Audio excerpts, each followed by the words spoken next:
আসসালামু আলাইকুম, কেমন আছেন সবাই? শুভ সন্ধ্যা। তো আজকে কিন্তু আমি অন্যরকম একটা রেসিপি বানিয়েছিলাম। এখানে আমি নিয়ে নিয়েছি মুরগির বুকের মাংস। এই বুকের মাংসটা কিন্তু তরকারিতে দিলে অনেকে খেতে চায় না, সবাই বলে যে হাড্ডিওয়ালা মাংস দাও। তো আমি কিন্তু এই বুকের মাংসটা খুবই যত্ন করে রেখে দিই ফ্রিজে। আমি কিন্তু এই বুকের মাংস দিয়ে অনেক কিছুই বানাই। তো যাই হোক, এখানে আমি দিয়ে দিয়েছি 4 পিস বুকের মাংস নিয়ে, তারপরে এখানে আদা রসুন বাটা দিয়ে দিয়েছি, অল্প একটু পেঁয়াজ বাটা দিয়েছি আমি, তারপরে দিয়েছি আমি সয়া সস, তারপরে দিয়েছি আমি লবণ পরিমাণ মতো, আর দিয়েছি আমি মরিচের গুঁড়ো, হলুদের গুঁড়ো, ধনিয়ার গুঁড়ো, জিরার গুঁড়ো, পাঁচফোড়নের গুঁড়ো। আমার ঘরে থাকা সব মশলাই কিন্তু আমি এখানে দিয়ে দিয়েছি। দিয়ে এখন কিন্তু আমি মাংসটাকে মশলার সাথে ভালোভাবে মেখে নেব, মিক্স করে নেব। এই বুকের মাংস দিয়ে কিন্তু আমি কিমা করে অনেক কিছুই বানাতে পারি।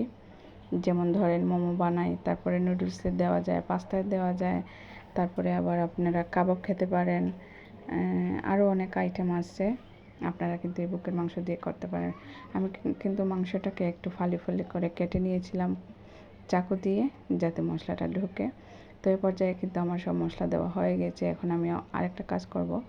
এখানে কিন্তু আমি মরিচটা অল্প দিয়েছি। তো 2 পিস মাংস কিন্তু আমি আমার বাচ্চাদের জন্য উঠিয়ে নেব, কারণ ওরা ঝাল কম খায়।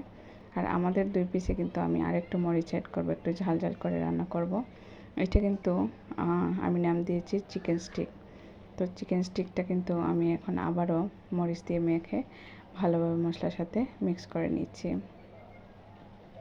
তো যখনই কিন্তু মুরগি আমার ঘরে আনে, তখনই কিন্তু আমি এই বুকের মাংসটা আলাদা করে বের করে নিই।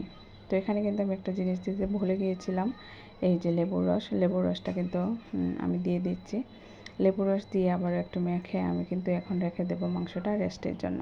আমি 1 ঘন্টার মতো রেস্টে রেখেছি, যাতে মশলাটা ফ্লেভারটা ভালোভাবে মাংসের মধ্যে ঢোকে। এটা কিন্তু আমি পোলাও দিয়ে খাওয়ার জন্য রান্না করে নিয়েছিলাম। আপনারা কিন্তু এমনিতেই সন্ধ্যার নাস্তায় খেতে পারেন। তো এখানে কিন্তু আমার মাংসটা আমি রেডি করে নিয়ে রেস্টে রেখেছি। এখন আমি চলে এসেছি ভাজা করার জন্য। এখানে আমি তেল দিয়ে আমার বাচ্চাদের যে 2টা পিস রেখেছিলাম, সেই 2 পিসই কিন্তু এখানে ভাজি করে নিচ্ছি। আর অন্য পাশে আমি আমাদের জন্য যে মরিচ দিয়ে রেখেছিলাম মাংসটা, সেটাও কিন্তু এখানে আমি দিয়ে দিয়েছি।